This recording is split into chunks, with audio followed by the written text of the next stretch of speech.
Hi everyone, this is Nathan Forage. We're just waiting just a couple seconds here while everyone starts coming in. While that's happening, I just want to go through a couple things that common questions that we have for the webinars. Yes, this is going to be recorded. You're going to get a email with the recording after this is done. It might take up to a day or something like that. While the webinar is going and that type of thing, please feel free to use the question box that is in your GoToWebinar. I have some people that are going to be answering questions as I go. I'll also be doing some other things, so we'll kind of go from there. Just to kind of give you a heads up on who you have on the line with you. My name is Nathan Forage. I'm VP of Strategic Solutions here at NovaBACKUP. And backing me up on all the questions, and if I miss something, is going to be Adam Stufflick. So please feel free. We're both very technical people. So if you have a technical question or a sales related question, we can certainly answer that for you. Before that, let's just go through a quick agenda. I'll give you a brief overview in case you're not very familiar with NovaBACKUP, about the company, about the product, and then some of the new things that we've changed with the product. Specifically the thing that I'm going to focus on with this latest release is going to be the advent and feature add of the S3 compatible storage, kind of what it is, what S3 compatible storage is, how you can use it with NovaBACKUP, and give you a demo and a live question and answer about that. While that's happening, let's get a kind of a brief overview on who I have with me out there. So what I'd like to do is just launch a quick poll just to kind of give an idea of who I'm talking to, so I can better explain what I'm doing and what the software and how it could help you. So just fill out the poll. How would you describe yourself? Home user, small or medium business, large or reseller?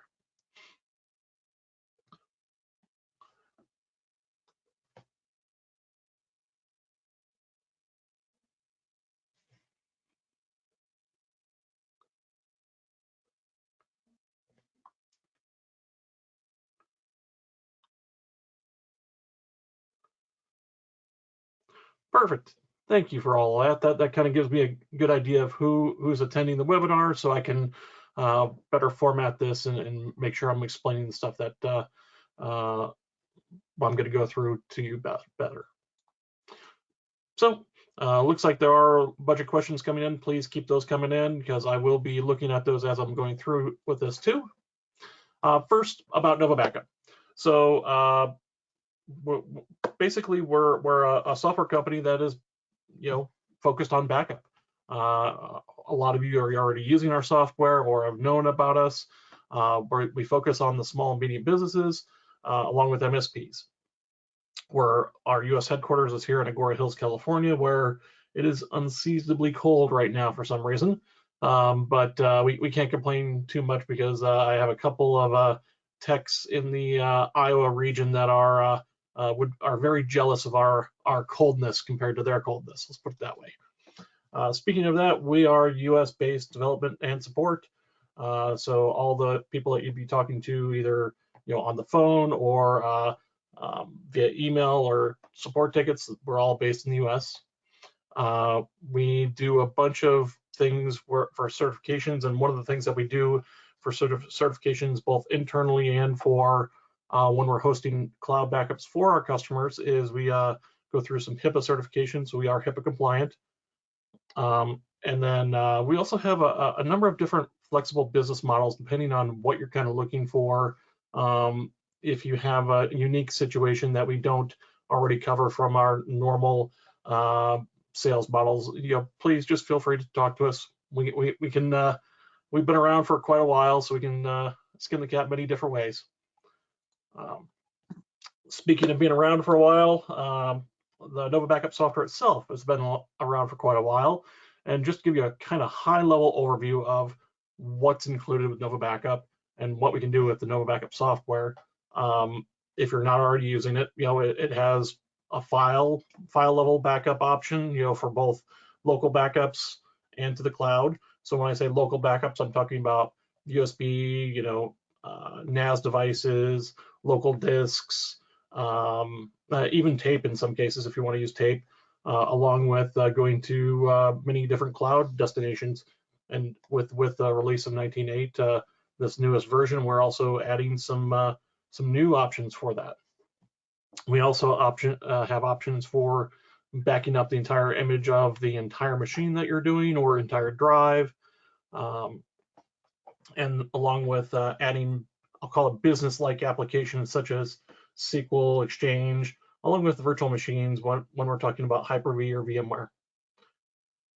We've also added a number of things to our central monitoring and management platform, which I'll actually be going over in another webinar actually tomorrow, and in fact, going more in depth on that. And basically, we've added a number of things that are kind of nice for if you're managing and monitoring multiple versions of NovaBACKUP, multiple installations of NovaBACKUp. We're basically an all-inclusive solution. We do software, but we also have options to bundle our software or a solution such as our BDR solution that I've talked about a couple weeks ago. There's a couple videos that we've done on.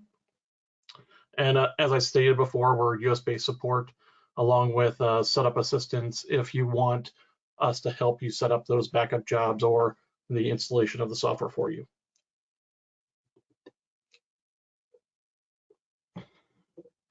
Just to kind of give you a high-level overview of what I'm talking about when I talk about S3 compatible storage. You might have heard like of Amazon S3 or like public cloud or some of these other big like, how do you say it? More adjectives of like what a public cloud is and that type of thing.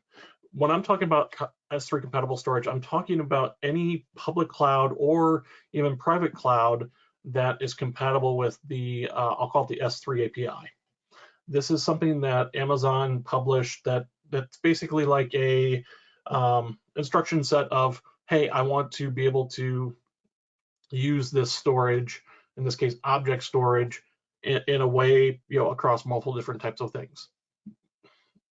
What this allows is to have I'll call it an infinitely scalable solution for these public cloud providers to give you a good solution to back up to or store files, a myriad of different other things that you can do with the object storage out there. Couple of the downsides on it, it's all self-managed and monitored. So that means you don't have, NovaBACKUP on the back end managing and monitoring that storage, nor us having a one place to pay. You have to actually deal with paying those public cloud providers or private cloud providers yourself and setting up the accounts. But I mean, it gives you different options. A couple of examples that we have personally tested with the software and know work, Amazon S3, obviously, Backblaze, Wasabi, and we've done a bunch of other ones too. All right, and then kind of where we're going to go into how NovaBACKUP and the S3 compatible storage kind of works and some of the features and functions that we have within the product when talking to or backing up and restoring to S3 compatible storage.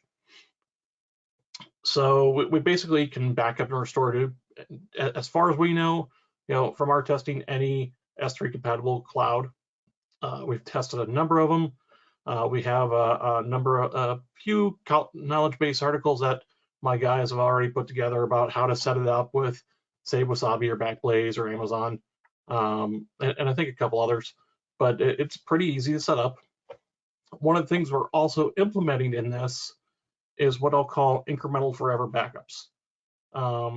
If you're already familiar with our current cloud backup option that we host at NovaBACKUP ourselves, it's very similar to the incremental forever. Basically, you do a full backup once, and then from that point forward, it's just incrementals. So, and at any point in time, if you want to recover, you can recover that point in time. And I'll kind of show it to you in the software itself when I go through the demo. It'll be a lot, it'll make more sense. Let's put it that way. And one of the things that we did with implementing this is we made it easier to choose your data retention period in the cloud. I mean, it's right within the backup job itself. You don't need to create different backup retention jobs or anything like that. So, you can make this as complicated or as simple as you want. Let's put it that way. I'll give you a couple demos on how to set up a little bit more complicated backup scheme, but you can do grandfather, father, son backup schemes if you want. You can make it as complicated as you want, or you can make it as simple as you want, as just a single backup job that you back up. You have that one backup job to the cloud, and then it just goes. The block level differencing, what we our fastbit technology to S3. So when I say block level differencing, what I'm talking about is, say I have this PowerPoint that I'm working with right now. If I have this selected for backup, like to my normal local backup, like my USB drive or my NAS device or what have you, when I back up this file, it backs that file up entirely every time, anytime it changes. So what we're talking about with block level differencing is this PowerPoint presentation that I'm working on right now. If I was backing this up to our S3 compatible cloud devices, the initial time it's going to back up the entire file, but every subsequent time it's only going to send the changed blocks of this particular PowerPoint file. So it's just going to send a small portion of that. This can get really, really convenient when you're talking about very, very large files like images of backups or something like that. So it can be very, very nice when you're talking about saving both space and time backing up to the cloud. There's a couple limitations when we're talking about going directly to S3 compatible clouds right now. Some of these are coming soon. Some of these are going to be things that are going to be limitations of just the device itself. Right now, I cannot back up an image backup directly to cloud. Instead, I would have to back it up locally to like a USB drive or NAS, and then back up that to the cloud itself. So I can't go directly to the cloud right now. That is something that we're going to work on, but with the current version of software, that's one of our limitations. Another limitation is applications and virtual machines, meaning SQL, Exchange, or VMware or Hyper-V. This is basically the ability to back those up directly to the S3 compatible cloud is not there. We're working on that right now, actually. So that is something that is going to be coming. Along with that is we're doing some other stuff with NAS devices and network shares backing up to S3 Cloud. So it's not there right this second, but it is going to be coming. I just want to be upfront of, hey, here's some of the limitations with our brand new software, brand new feature of this. Something else is the ability to target Microsoft Azure or Google Storage. Those both have non-S3 compatible APIs right now, but there are something that we can start targeting if we start getting enough asks from you guys. If you guys really want us to start looking at adding Azure or Google storage as a target, we can start looking at adding that to our software. So this one might be a little bit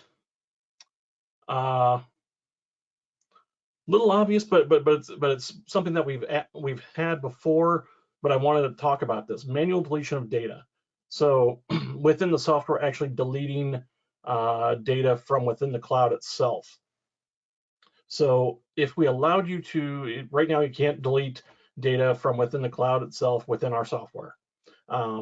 That's basically because if you do that, you could possibly break that the block level differencing that we're doing in the cloud. So what we're doing is making you only utilize that retention period within the software itself. And I'll kind of show how that works.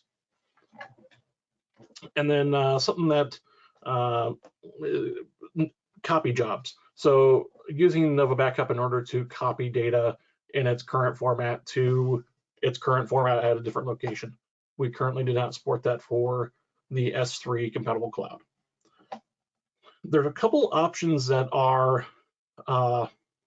disabled and or limited within the backup job itself when you're going to S3 compatible storage, and I'll kind of show that too.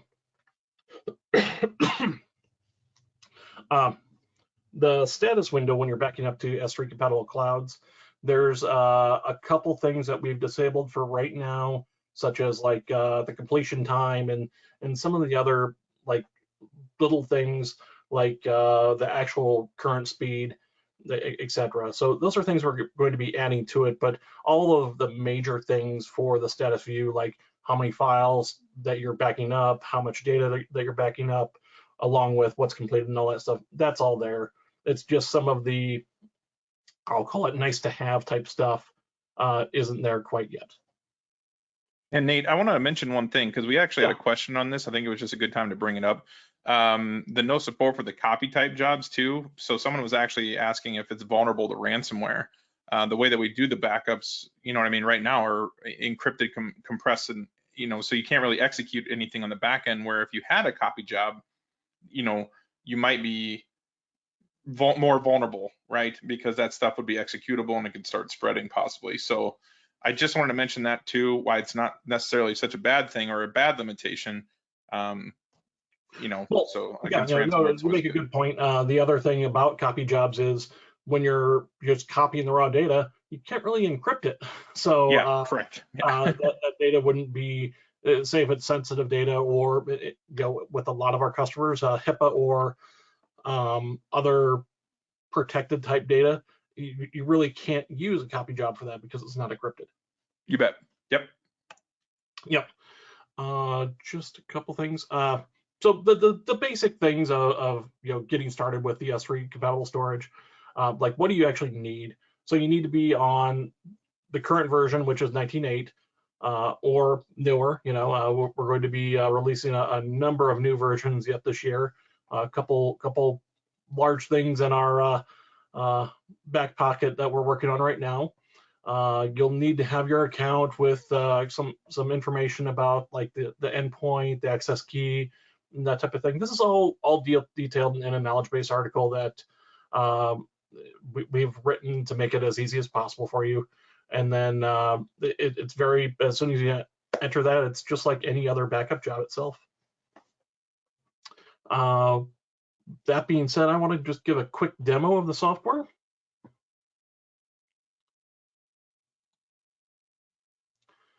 So what you should be seeing right now is the NovaBACKUP software. This is the latest released version of the software. I have a number of devices here set up on this particular machine. I have Backblaze, Wasabi, and then also our NovaBACKUP hosted cloud storage, along with a NAS device too. So what I wanted to do is kind of show you, I'll show you what you need for, say, Backblaze. So if I look at this Backblaze one, this is basically the URL and then the rest of the information that you would need for that particular setup. So this is all detailed out when you create the actual account on whatever public storage that you're going to use, be it Backblaze, Wasabi, Amazon, or any of the other ones that are currently compatible with S3. When I go to the backup job itself, so it's going to look, I'll just create a new backup job, and I'll go to, in this case, that Backblaze one. So it's just showing up here. And when I go to the settings of the backup job, you'll see that a lot of the stuff is actually already disabled. And those are the things that I was talking about, where some of these things aren't going to be available for options right now. A good one would be that enable open file backup job. It's always going to use the open file backup job. It's always going to try to back up the ACLs, and it's always going to do compression and everything else. So those are things that you can't actually change. What I was talking about before, when I was talking about the retention job, I can say, hey, I want to retain the data that I back up in this particular backup job to, in this case, that Backplace account for, say, 15 days. And how this is being done is actually based on the backup job itself. So if I put this here, and then I'll call this, just say, webinar test, and just save this backup job as, well, I guess I have to select something. We'll do this. And I'll just save this as that. So what happens is when I do that backup job, it's going to obviously send all the data that's changed to the cloud. And then at the end of that backup job, it's actually going to check to see if there's anything that is outside that, in this case, 15-day window, and it'll actually remove that from the cloud itself. So it's going to be self-purging. It's going to remove things as it needs. So you don't have to, constantly be deleting things or doing anything like that, or running a separate retention job or anything like that. So it's very, very simple that way. You might be saying, well, and how does that look in the restore view? So what I kind of want to show is when I go to the cloud account. So, whoops, that's the NovaBACKUP Cloud. If I go to the S3 compliant storage, so I have Wasabi and Backblaze. In this case, I have two accounts. If I go to the Backblaze one, it'll show me my one backup that I've done on here, and it's very simple here. Well, what happens if I want to do like a weekly backup with a different file set and a daily backup with a different type of file set? Well, I've done a lot of backups, as you can see, to the Wasabi storage. And if you can see here, it's all showing like, here's all my daily backups. So these are all my daily backups, and it's going, all the way to the 23rd. So it's going to show all of these. And what I want to kind of show you is, even though this is showing all of the data here, if I go to logs, so this is for the 23rd. If I go to the 23rd for the daily Wasabi backup, you can see that it actually didn't have to back up anything because nothing had been changed in that particular job. So none of the files have been changed. Yet I can still see all of the files that have been backed up in the past, and basically restore those particular folders to the point in time that it shows today. So it's very, very simple. I don't have to try to recover, from my full backup and then remember to recover from all my incremental backups. I can just choose a point in time that I want to recover from my particular file set and restore. So I don't have to, make that very, very complicated or anything like that. Adam, was there anything else that you wanted me to go over that I might have missed on here? No, I think that's pretty well good. Yeah. Perfect. Looks like there's a ton of questions, so let's go back into the webinar right now. And whoops, helps if I go to the right one. So question and answer. There's a ton of questions out there, and please feel free to keep sending them. Let's see. Yeah, I think one of the biggest ones, Nate, if you can answer for them, I think a lot of the concern nowadays is CryptoLocker, ransomware, whatever you want to refer to it as. It's all bad. They, things are being sent to the cloud. Also, I think that makes people a little bit uneasy sometimes as well. So if you could, I guess, reassure them in regards to the safety and everything like that of this, and how to kind of prevent, the spread of ransomware, or being able to get your data back very easily when it comes to the, the S3 component. Okay, yeah. So I mean, here at NovaBACKUP, we basically preach and preach the 3-2-1 backup rule. So what we mean by that is, having 3 copies of the data, in at least 2 different locations, and one of them being offsite. And that offsite location can be, this S3 compatible storage. It can be our NovaBACKUP hosted cloud. It can be, a USB drive or a NAS that you take offsite, but something that is basically disconnected from your normal connection. So you want to make sure that, with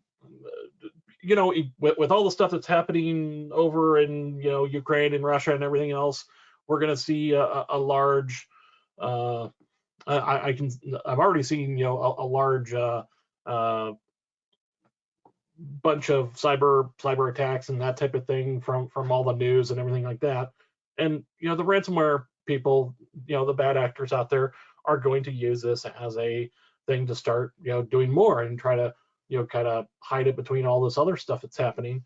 So, ransomware is going to be a huge thing, and you want to make sure that you have a copy of your data that is completely offsite and not on your normal network. So having it up into like the NovaBACKUP hosted cloud, or if you want to use the S3 compatible cloud here, that is perfectly fine, because one of the things that those ransomware bad actors can't do is they can't get to that cloud data and either delete it, because hey, you can't delete the data, and you can't encrypt it because it's basically a write once, read many type of storage. So they're not going to be able to get to that with through our software. So it's very, very it's a good solution for that ransomware type protection. A couple other questions that I'm seeing here. Someone tried using the Amazon S3 plugin that we had probably about a year ago and had a bunch of issues. Yes, that is very true. That's why we completely rewrote this from the ground up. This is completely different, basically the old Amazon S3 device code. It's still there, but it's not used at all for this plugin at all for this new device. So you're going to see a completely different type of experience if you use it now. Let's see. Oh, so another question was, can I run the local backup device as well as a concurrent S3 backup, or is it one or the other for scheduling jobs? Great question. So this is something that we're actually kind of working towards the end of this year. So right now you have to create two different backup jobs. You have to create your local backup job, schedule that, and then create your cloud backup job and schedule that. We are looking to kind of combine that in the near future, probably later end of this year. That is kind of where we're targeting to have just a single backup job where I can say, hey, I want it to go to the local device, and then after that, send it to the cloud also.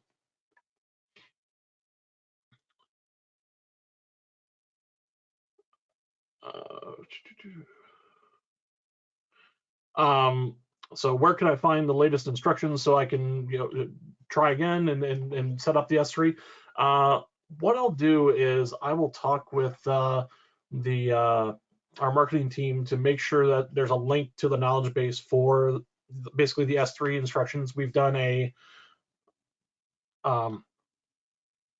number of knowledge base articles and other things, and even some videos that should be helpful. Let's see.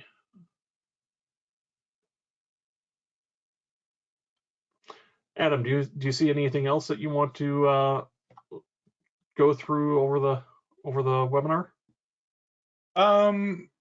No, I think honestly you've answered a lot of them. I think encryption is always just a big thing, which is great. I think the awareness on that is starting to get out there with a lot of people. And I like to tell a lot of people that there's lots of compliancies out there, right? And I like to refer them to pie, right? There's lots of slices of pie. We make up a lot of slices of that pie that's out there, whether it's HIPAA compliancy or maybe FIPS or in the other many various compliancies that are out there. Encryption, retention, offsite, all that stuff is a part of lots of different compliancies. And that's the part that we really make up in that aspect. So if we can help aid you in becoming fully compliant, that's really what we're about. But the biggest thing too is if there's ever any doubt, you can always email us, ask us and we're always happy to help you in that realm. But we're big in the government realm, big in the medical fields, you name it, anywhere in between. So any questions that you have too on that type of stuff, let us know. There was a specific question about encryption. So I believe I can't remember if it's AES 128 or 256-bit encrypted when we're backing up. It's one or the other. It's at minimally AES 128, but I believe it's 256. Yes. Yeah. So that's something that we can clarify. Couple other things on the latest release. The latest release did remove support for older OSs, such as like Windows 7, Windows 2008, and some other things. So make sure that when you're upgrading to the latest version that it still supports your OS, because we made a bunch of changes in this release to basically prepare us for the rest of the year and ongoing. And in that, we needed to use some of the newest technology that's out there, and honestly, supporting some of these legacy OSs that Microsoft has stopped supporting years ago was kind of holding us back. So we kind of had to drop support for some of those. Let's see.